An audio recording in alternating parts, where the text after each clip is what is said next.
Welcome to ஒல்னி Ramarajan YouTube channel. இன்னைக்கான வீடியோல வந்து ராமராஜன் மற்றும் சத்யராஜ் திரைப்படங்கள் ஒண்ணா வந்துட்டு வெளியே இருக்கு.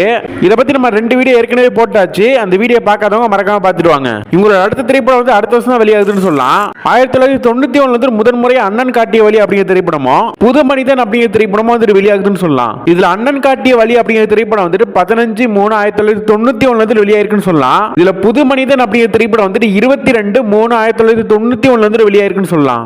சத்யராஜ் அவர்கள் நடித்த பிரம்மா அப்படிங்கிற திரைப்படமும் ராமராஜன் அவர்கள் நடித்த நெஞ்சம் உண்டு நேர்மை உண்டு அப்படிங்கிற திரைப்படமும் 5 நவம்பர் 1991 வந்து வெளியாயிருக்குன்னு சொல்லலாம்.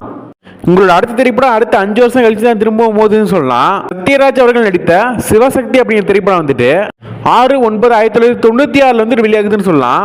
ராமராஜன் அவர்கள் நடித்த நம்ம ஒரு ராசா அப்படிங்கிற திரைப்படம் 19 நவம்பர் 1996 வந்து வெளியாகுதுன்னு சொல்லலாம். இதுக்கு அடுத்த அடுத்த திரைப்படம் அடுத்த வருஷம் தான் வெளியாகுதுன்னு சொல்லலாம். ராமராஜன் அவர்கள் நடித்த தென்பாங்கு பாட்டுக்காரன் அப்படிங்கிற திரைப்படமும் சத்யராஜ் அவர்கள் நடித்த பெரிய மனுஷன் அப்படிங்கிற திரைப்படமும் ஒன்னா வெளியாகுதுன்னு சொல்லலாம். 30 அக்டோபர் 1997 வந்து வெளியாகுதுன்னு சொல்லலாம். நம்ம சேனல்ல கமெண்ட் பண்ணவங்களோட பேர்லாம் வாசிக்கலாம். ஃபர்ஸ்ட் கமெண்டா செல்லமுத்து, இரண்டாவது கமெண்டா வேல்முருகன். இந்த மாதிரி உங்களோட பேர் வரணும்னு நினைச்சீங்கன்னா மறக்காம கமெண்ட் பண்ணிட்டு போங்க. இனி ஒரு புதிய வீடியோவில் உங்களை சந்திக்கிறேன். தேங்க்ஸ் ஃபார் வாட்சிங்.